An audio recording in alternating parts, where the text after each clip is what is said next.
नमस्कार। आज हम बात करेंगे जीएसटी के 2.0 रिफॉर्म के बारे में, यानी कि जो जीएसटी की दरों में जो बदलाव हुआ है उसके पीछे की कहानी क्या है और आपको एक्चुअल कितना फ़ायदा मिलेगा। क्योंकि सब लोग बात कर रहे हैं कि जीएसटी में कट हुआ है, किसी में 0% तक भी गया है, तो उसका क्या एक्चुअल आम आदमी को फ़ायदा मिलेगा या फिर कंपनियां उसको पास ऑन नहीं करेंगी। तो ये पूरा गणित समझने की बेहद ज़रूरत है, तो इसका एक एनालिसिस करेंगे। मेरे साथ मेरे सहयोगी है अशरफ। इनसे जानने की कोशिश करेंगे कि इन्होंने क्या निकाला है अपनी रिसर्च में। तो मेरा सबसे पहला सवाल तो अशरफ ये है कि हम किसानों की बात कर लेते हैं, क्योंकि ये वो सेक्टर है जिस पर सरकार की काफ़ी दिनों से नज़र भी थी और लोग भी, ये किसान भी मांग कर रहे थे कि ट्रैक्टर जैसी चीज़ों पे 18% का जीएसटी का कोई तुक नहीं है। और ख़ास तौर पे दवाइयाँ पिछले कुछ दिनों में महंगी हुई हैं, जो कीटनाशक उपयोग की जाती हैं, तो वो कितना कितना स्लैब है और क्या एक्चुअल में उसका फ़ायदा मिल पाएगा या नहीं।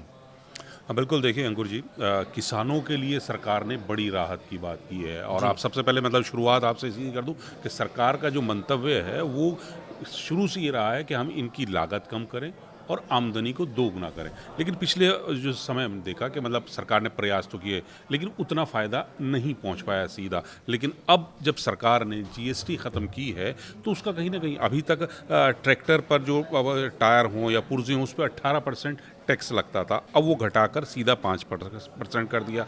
इसी तरह से जो दवाइयाँ हैं, कीटनाशक हम डालते हैं दवाओं में, वो भी कम कर दिया, 12 से 5 पे लिया है। तो कहीं ना कहीं फ़ायदा तो किसानों को है। और इसका जब ये इनका खर्चा कम होगा, लागत कम होगी, तो वो पैसे बच रहे हैं। वो किसान कहीं ना कहीं अपनी और ज़रूरतें पूरी करेगा, उसके जेब में पैसे आएंगे तो वो दूसरी जगहों पर इस्तेमाल करेगा। तो कहीं ना कहीं फ़ायदा किसानों को है। और अभी जैसे बात हो रही थी कि सर अब जो दवाइयाँ हैं, जीवन रक्षक दवाइयाँ खासकर, उसमें भी सरकार ने एक बड़ी राहत दी है। बड़ी राहत खासकर उन लोगों की जो गंभीर बीमारियाँ हैं जैसे कैंसर की, वो दवाइयाँ बड़ी महंगी आती थी, उन पर अब कोई टैक्स नहीं है। तो जो लोग आम लोग हैं, कहीं ना कहीं उनको फ़ायदा है, पैसे बचेंगे, उनकी जेब में जाएंगे, वो पैसा वो दूसरी जगहों में इस्तेमाल कर सकते हैं। काफ़ी चीज़ें सस्ती हुई हैं। अगर मैं दवाइयों की बात करूं तो ग्लूकोमीटर, जो आमतौर पर डायबिटीज़ में यूज़ किया जाता है, वो भी अब 12% से घट के 5% हुआ है। थर्मामीटर जैसी चीज़ जो मुझे लगता है कि हर घर में होती है बुखार चेक करने के लिए, वो भी 12% से 5% हुआ है। और चश्मा भी सस्ता होगा 22 सितंबर के बाद। अच्छा, एक सवाल ये है कि जो इंश्योरेंस है, चाहे वो जीवन बीमा हो या फिर आप हेल्थ इंश्योरेंस लेते हैं, उस पे भी एक बड़ी राहत मिली है। लेकिन लोगों के सवाल ये भी है कि भाई ठीक है, आपने 18% से घटा के 0 किया है, तो वो कंपनियां, इंश्योरेंस कंपनियां आमतौर पर इनपुट टैक्स क्रेडिट का फ़ायदा भी लेती हैं। वो दिखाती हैं कि ऑफिस के खर्चे हैं और दूसरे खर्चे हैं, तो वो अब नहीं ले पाएंगी। तो क्या वो प्रीमियम का जो बेनिफिट मिलना चाहिए 18-20% का, वो जो जीएसटी कट हुआ है, मिल पाएगा या नहीं। इस पे थोड़ा सा संदेह है, क्योंकि ये पूरा गणित है। कोई भी कंपनी का हो, चाहे वो बीमा की हो या को उपभोक्ता के मामले में हो, सब काम करते हैं हमारा फ़ायदा कितना है। तो अभी अगर ये 18% था और अब 0 कर दिया, तो यानी उनका कहीं ना कहीं नुकसान है। जो 18% की आमदनी थी वो नहीं होगी, इनपुट वो टैक्स इनपुट क्रेडिट नहीं क्लेम कर नहीं कर पाए। पाएंगे ना सर, उनकी वो नहीं कर पाए। तो वो उसको पूरा करने के लिए जो बेस प्रीमियम है वो हो सकता है उसको बढ़ा दें।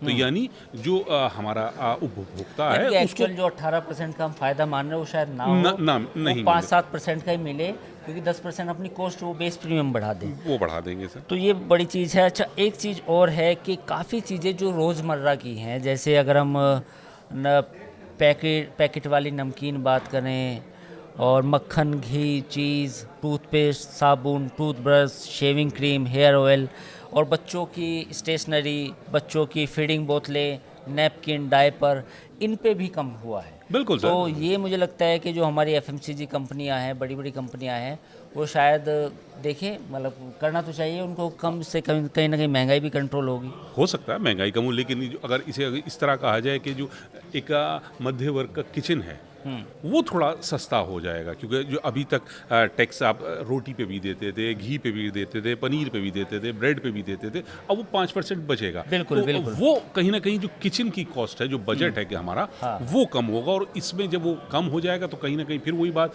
कि आपके पैसे बचेंगे, आप दूसरा सामान खरीद सकते हैं, अपनी जेब में रखेंगे तो वो दूसरी ज़रूरतें पूरी होंगी, तो फ़ायदा तो ज़रूर होता नज़र आ अच्छा, रहा है। एक चीज़ और है, एयर कंडीशनर यानी कि एसी जो आपके घर में लगा है, पहले से लग्ज़री माना जाता था आज से 10 से 15 साल पहले, लेकिन अब ये लग्ज़री नहीं है, आपके घर की ज़रूरत है।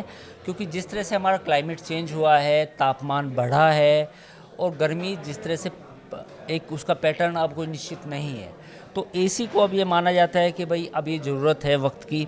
तो एसी पे भी करीब 28% से 18% हुआ है। और सबसे महत्वपूर्ण चीज़ जो एक मिडिल क्लास की है वो है गाड़ी, फैमिली कार, एक छोटी कार 5 सीटर या 4 सीटर, एक वो कार। तो उस पर भी जीएसटी जो है अब कम हो लगेगा, जो पहले 28% लगता था। तो इससे कुछ ऑटो सेक्टर में कुछ आपको लगता है कि वहाँ भी बदलाव आएगा, तेज़ी आएगी, बिक्री बढ़ेगी? बिल्कुल सर, देखिए अभी जो है ये बरसात का सीज़न चल रहा है, उसके बाद जो है वो फिर ऑफ सीज़न, अभी एयर कंडीशंस की बात कर रहे हैं, लेकिन अब ये 10% कम हो गया, 28 से 18 है, 10%। एक औसत एसी मान लीजिए, विंडो एसी है, औसत है, या दूसरे स्प्लिट वाले हैं, तो वो 30 से 35 हज़ार रुपए के आसपास के हैं। तो यानी करीब 3,000 रुपए या 3,500 रुपए एक आदमी के बच रहे हैं। तो और ऑफ सीजन में जाएंगे तो कंपनीज और अपना अच्छी डील मिल और सकती है। अच्छी डील दे सकती हैं। तो कहीं ना कहीं कंपनियों को अपना प्रोडक्ट मार्केट में लाने के लिए एक और रास्ता दे दिया है कि हम इतना और सस्ता कर रहे हैं, और इसका फिर वही कि जो फ़ायदा होगा वो उपभोक्ता को होता नज़र आ रहा है।